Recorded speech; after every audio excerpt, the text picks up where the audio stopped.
You need to be able to read, in a sense, the disposition of your child.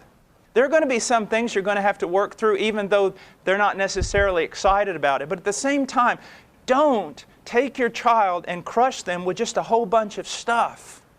You want to work around finding out how to best communicate God's truth to them. And it's exciting. It's exciting. You know, I find so many people that want to be teachers in the church, but they don't want to teach their own children. If you don't teach your own children, you do not qualify to be a teacher in the church. You simply don't. You're disobedient. And so this is an exciting, exciting thing. One other thing before I go to the sermon is just this.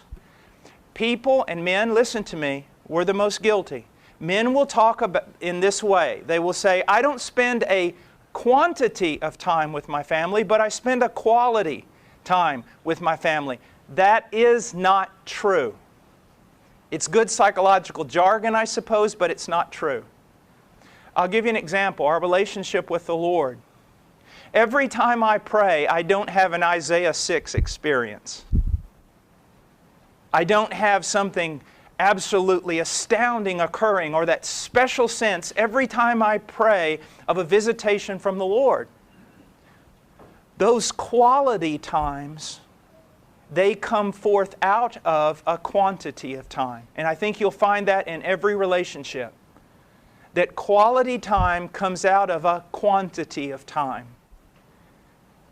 Now, automatically, when I say something people will say, well, I have to work and there's church. Yes, all that's true. Don't cut that out. Cut out all the other stuff. Especially television and things that distract you. Remember, we were given relationships in order to participate in those relationships. It's really easy to die to self if you're just going to be a monk in a monastery. But to die to self around the people closest to you is the key. Okay? Well, let's open up our Bibles to Ephesians chapter 5. No, I'm sorry. Let's open up our Bibles to Genesis, because we need to start there actually. Genesis. And let's go to chapter 2. I'm really excited about teaching these things, and because they're things that have helped me. These are real to me. These are not, you can ask my wife if you would like later on. They're not things that I have accomplished perfectly, but they are things that mean a lot to me, that have directed my life, and that rebuke me when I go astray. So I want you to look at them. First of all, Genesis chapter 2. It says, verse 21, so the Lord caused a deep sleep to fall upon the man, and he slept. Then he took one of his ribs and closed up the flesh at that place. Now, just for you young men, I want you to look at something. The first thing we need to know is that he put Adam to sleep. Now, everyone thinks he put Adam to sleep because, well, it's really painful to have your rib removed. Well, I suppose it is, but God could have removed his rib without any pain, without putting Adam to sleep. I think one of the things that's going on here is he put Adam to sleep to let Adam know, Adam, this is a work, a sole work of my divine providence. You didn't have anything to do with this. You didn't manipulate it. You didn't make it happen. Now, young men, when you are pursuing, when you are thinking about marriage, and you should be, even if you're a young teenager, it should be something that your father should teach you to pray about in a fashion that is honorable. But when you think about this, you need to realize, look, this is not something that you're going to make happen. It's not something that you should frantically run around to find. You shouldn't be trying to manipulate people or situations to make things happen. You should rely on God's providence. Young men, you should set yourself to doing the will of God as it is written in the Scriptures, and let God take care of these other things.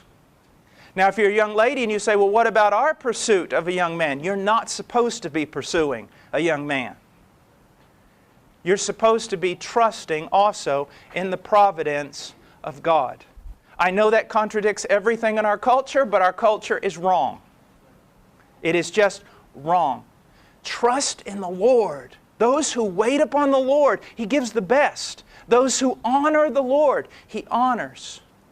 So that's just kind of a side note. Now, let's go on. Verse 23. The man said, "This is now bone of my bones and flesh of my flesh. She shall be called woman because she was taken out of man." I can find nowhere in Scripture where there is a closer relationship, where there is a more tightly woven relationship than between a man and his wife. Now, I'm saying this also in the context of the entire family. I believe that a man's relationship with his wife is more foundational, more important, and to be more intimate than his relationship with his children.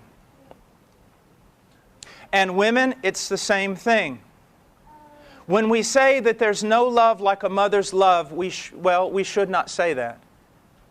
If we want to be biblical, we should say there is no love like a husband's love and no love like a wife's love for her husband. They say, what about the children? I guarantee you this. Brother, sister, you love each other in the context of marriage like you're supposed to, and you'll have the happiest children on the face of the earth. It's when they see you fighting and bickering and they're scared to death over what might happen. No, you want children to be healthy, you give them an example of love between a man and a woman.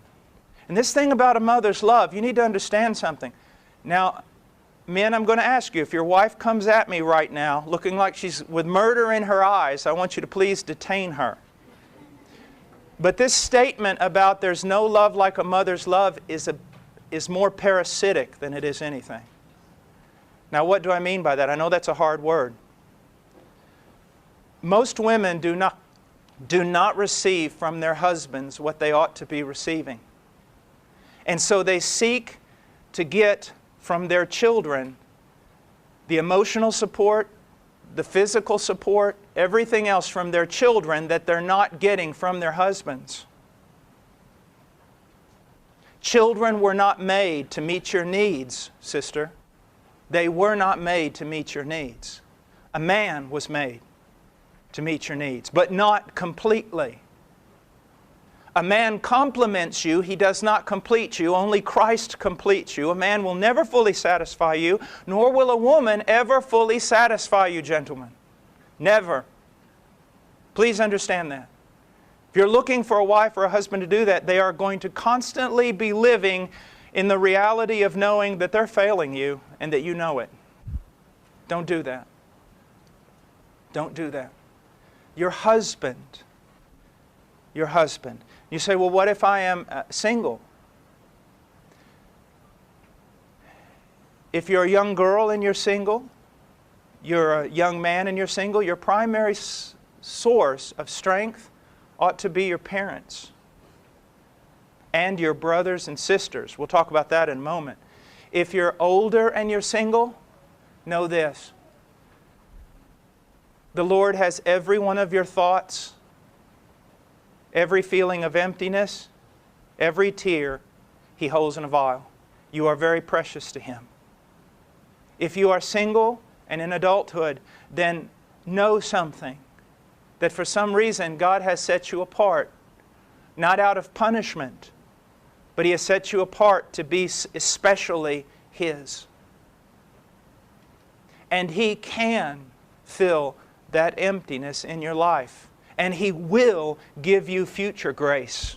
You will stand before Him one day in a special, special way. Now, we really want people who are married to live as married people biblically, but we want you to also realize that those who are not married, they have not been passed over by the Lord. As a matter of fact, they have been given a special thing that at times is a blessing and in times feels like a burden. And He understands all that and says, cast your cares upon Him, for He cares about you. It's very important. Now,